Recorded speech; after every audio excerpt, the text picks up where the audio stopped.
করে। ব্যঙ্গমা ব্যঙ্গমী নিজেদের রূপকে কমলা রাজকুমারকে বলে, জি পেরেছি ডাকিনিমা, আমি রাজকুমারকে আটকাতে পেরেছি, কোনো ভয় নেই। ওই দাসী কমলাকে।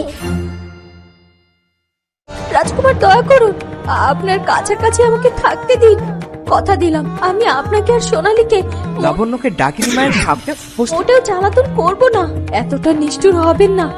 আমি আপনাকে না দেখে কিভাবে বাঁচবো? তুই এখানে এসে কি করছিস? তুই তো এখানে দাঁড়িয়ে দাঁড়িয়ে তামাশা দেখছিস। কিছু বলবেন নাকি ডাকিনী মা?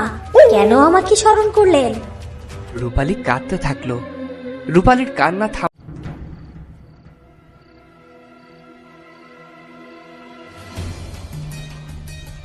রাজবধূ, কি করছেন কি? আপনার হাত কেন কাঁপছে? জানি না কমলা, আমার খুব ভয় করছে।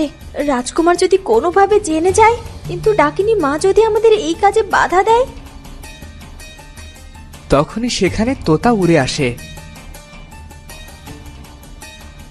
আমি জানতাম রাজবধূ তুমি ভয় পাবে। দেখো, তোমার এখন ভয় পেলে চলবে না। কেন ভুলে যাচ্ছ? তুমি তোমার স্বামীকে পাওয়ার জন্য লড়াই করছো, আর প্রতিপক্ষ যখন ডাকিনী মা আর সোনালীর মতো ধুরন্ধর শয়তানেরা, তখন এই লড়াই সহজ হবে না। হ্যাঁ বন্ধু, আমি শক্ত হব, আমি আরো কঠিন হব, ভেঙে পড়বো না আমি। কমলা, এই নাও, ফলের প্লেটটা নিয়ে রাজকুমারের কক্ষে যাও। রূপালীর কথা মতো ফলের প্লেট সাজিয়ে রাজকুমারের কক্ষে নিয়ে যাওয়া হয়। এদিকে লাবণ্য প্রাসাদে এসে হাজির হয়।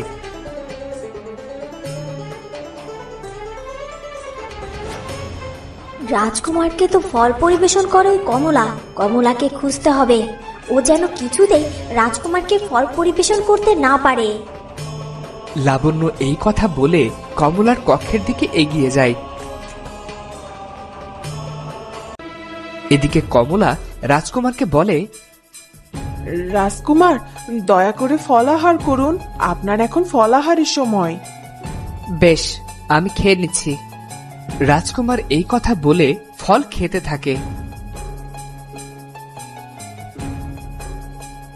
আর অন্যান্য ফল খাওয়ার সময় পবিত্র জোড়া ফলও রাজকুমার খেয়ে ফেলে। রাজকুমারের পবিত্র জোড়া ফল খাওয়া শেষে কমলা স্বস্তির নিঃশ্বাস ফেলে। যাক, রাজকুমার সব ফল খেয়ে ফেলেছে। রাজবধূকে গিয়ে এই সুখবরটা জানাতে হবে। কমলা এই কথা ভেবেই রাজকুমারের কক্ষ থেকে বেরিয়ে যেতেই লাবণ্য কমলাকে টেনে একপাশে নিয়ে যায়। কি ব্যাপার কমলা?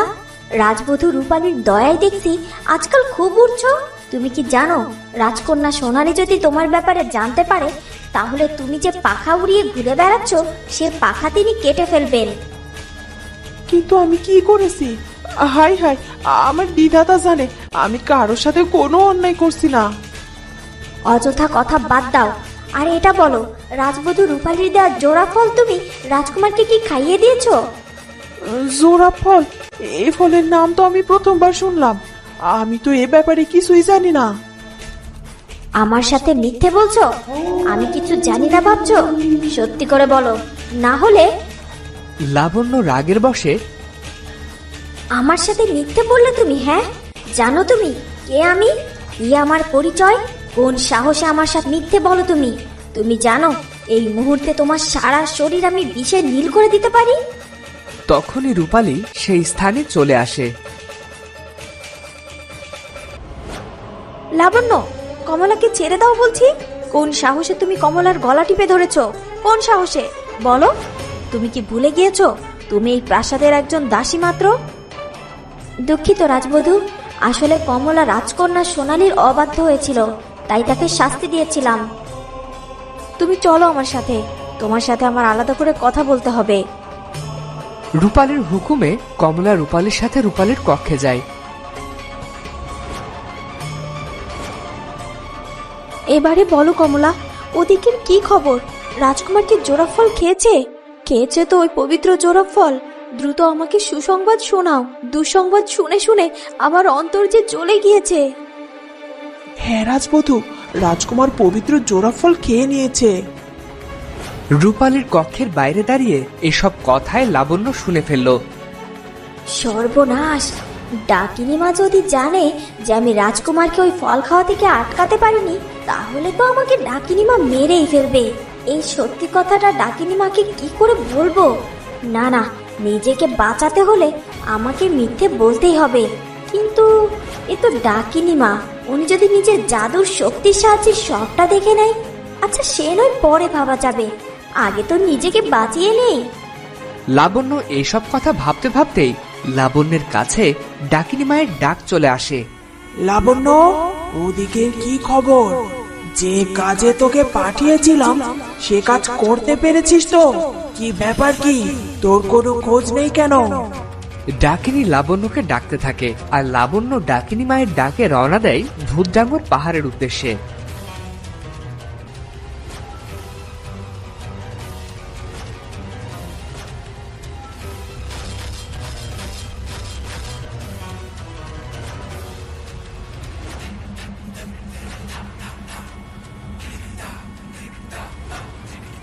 আমি হয়েছি সকলের হুকুমের দাসী। একবার রাজকন্যা সোনালীর প্রাসাদে পাঠাচ্ছেন, আবার ডাকিনীমা ডেকে নিচ্ছেন, তিনি আবার প্রাসাদে পাঠাচ্ছেন, এরপর খবর জানতে সামনে ডেকে নিচ্ছেন। কি ব্যাপার কি লাবণ্য, এখানে আসতে এত সময় কেন লেগে গেল তোমার? কি করছিলে এতক্ষণ? মানে ডাকিনীমা, আপনি তো জানেন আমার তৎক্ষণাৎ এক প্রান্ত থেকে অন্য প্রান্তে যাওয়ার মতো ক্ষমতা নেই, তাই আমাকে নাগিন রূপে পুরোটা পথ চলতে হয়, তাই একটু সময় লেগে গিয়েছে। তারপরেও তো তোর আরো তাড়াতাড়ি আসার প্রয়োজন ছিল। তা ওই দিকের খবর কি? পবিত্র জোড়া ফল খাওয়া থেকে রাজকুমারকে আটকাতে পেরেছিস তো? জি পেরেছি ডাকিনীমা, আমি রাজকুমারকে আটকাতে পেরেছি, কোনো ভয় নেই। ওই দাসী কমলাকে এতটাই ভয় দেখিয়েছি যে আমি কমলা রূপালী থেকে জোড়া ফল নিয়ে সেটা ফেলে দিয়েছে। সত্যি বলছিস তো?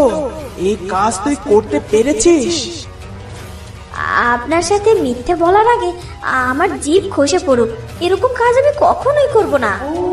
বেশ, মিথ্যে না বললেই ভালো। এখন তুই প্রাসাদে ফিরে যা, ওদিকের খোঁজ খবর রাখবি, যা জানতে পারবি আমাকে জানাবি। সোনালী এখন ধ্যান সাধনায় ব্যস্ত, তাই এদিকটা আমাদেরকেই নজর রাখতে হবে। এখন তাহলে আমাকে ফিরে যাওয়ার অনুমতি দিন। হ্যাঁ, যা, ফিরে যা।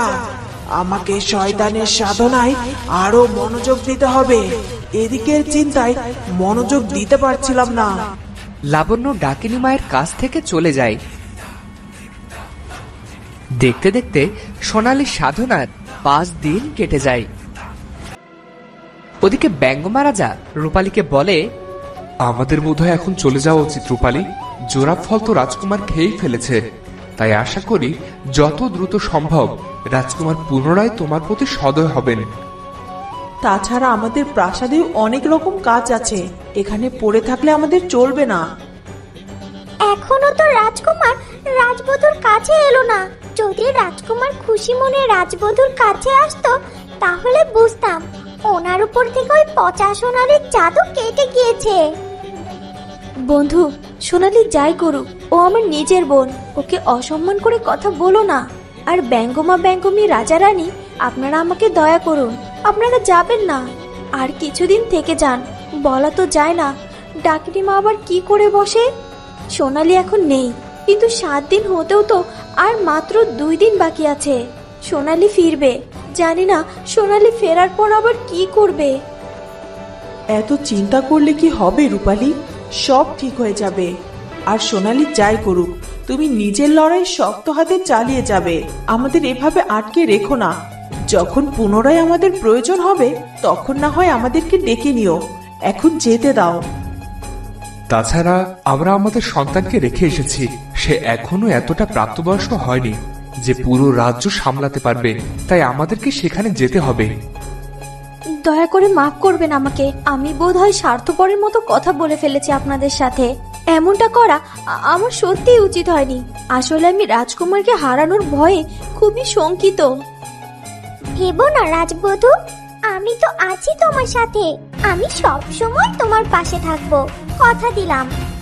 আর শোনো, যখনই তোমাদের প্রয়োজন মনে হবে আমাদেরকে স্মরণ করবে, আমরা চলে আসব তোমাকে সাহায্য করতে, কথা দিলাম।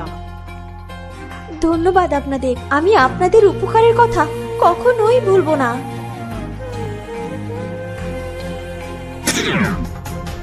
ব্যঙ্গমা ব্যঙ্গমী নিজেদের রূপে ফিরে আসে আর রূপালীর প্রাসাদের জানালা দিয়ে কক্ষ থেকে বেরিয়ে যায় আর আকাশযানকে স্মরণ করে।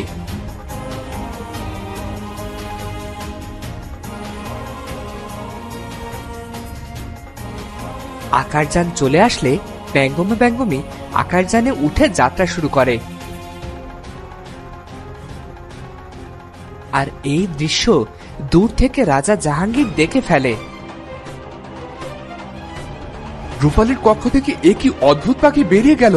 রূপালীর সাথে এই পাখিদের সম্পর্ক কি? রূপালীর রহস্য আমাকে জানতেই হবে, আর একে আমার প্রাসাদ থেকে যে কোনো মূল্যে তাড়াতে হবে, নইলে এই রূপালী আমাকে আর আমার ছেলেকে প্রাসাদ ছাড়া করবে।